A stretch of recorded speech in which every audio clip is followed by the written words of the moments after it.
No nosso podcast hoje estamos recebendo meu colega de trabalho, profissional do rádio há mais de 20 anos, 25 anos, nosso colega André Luiz, que já passou por várias emissoras no Rio de Janeiro, entre elas Rádio Metropolitana, Rádio Bandeirantes, Rádio Solimões, entre outras. E ele vai contar hoje aqui no nosso podcast um pouco da sua história. André, o espaço é seu, obrigado por ter aceito aí o convite, meu irmão. Fique à vontade. Podcast A Importância dos Operadores de Áudio. Podcast A Importância dos Operadores de Áudio.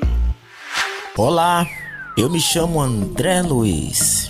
Sou radialista há 25 anos. Hoje eu tô por aqui nesse podcast apresentado pelo locutor Cláudio Fernandes para falar com você sobre as curiosidades do rádio. Uma novidade, algo inusitado que aconteceu comigo durante esses 25 anos. E para começar, eu vou lá no ano de 1990, quando comecei minha carreira na Rádio Solimões em Nova Iguaçu. A minha passagem por lá foi durante 4 anos e um momento inusitado que aconteceu foi que na época nós trabalhávamos, você não deve lembrar, com cartuchos. Tinha cartuchos e MD, um tempo bem antigo do rádio. E uma certa vez o cartucho de um programador, ele arrebentou. E aquele cartucho era uma vinheta muito importante que eu tinha que colocar no ar. O que aconteceu? De maneira rápida eu tive que solicitar a ajuda de um colega profissional que já trabalhava comigo para poder fazer a emenda do cartucho, porque quando você colocava o cartucho na cartucheira, era como se fosse um disco de vinil. Se não tivesse bem no ponto, saía embolado. E a fita arrebentou. Eu tive que rapidamente correr para consertar aquela fita, que hoje a gente chama, de cartucho. E eu tive que ir às pressas pedir socorro a um colega, esse operador de áudio, para consertar o cartucho, que é uma fita, antiga fita cassete. Esse cartucho também era feito dessa fita.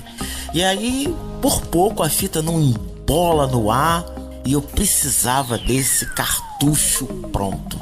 Para você que não pegou essa época do rádio, cartucheira era o nome do equipamento e o MD. Nesse mesmo período, eu gravei um programa também para uma outra rádio que eu já trabalhei, que é a Rádio Metropolitana. E o MD tinha um número chamado Tracks. Ali você tinha que fazer uma edição para poder mandar o programa certinho pro ar. Você acredita que o programa foi sem edição para a Rádio Metropolitana? A programadora na época era até a dona Cleide.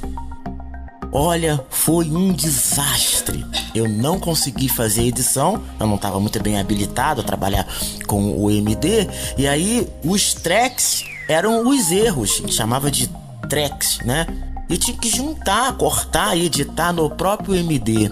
Pois a programação foi pra rádio e por pouco a minha cabeça não rolou. Esses foram 2 fatos inusitados que aconteceu no rádio comigo durante a minha trajetória, que hoje completa mais de 25 anos. Um abraço e eu agradeço aí a participação nesse podcast. Podcast A Importância dos Operadores de Áudio. Podcast A Importância dos Operadores de Áudio.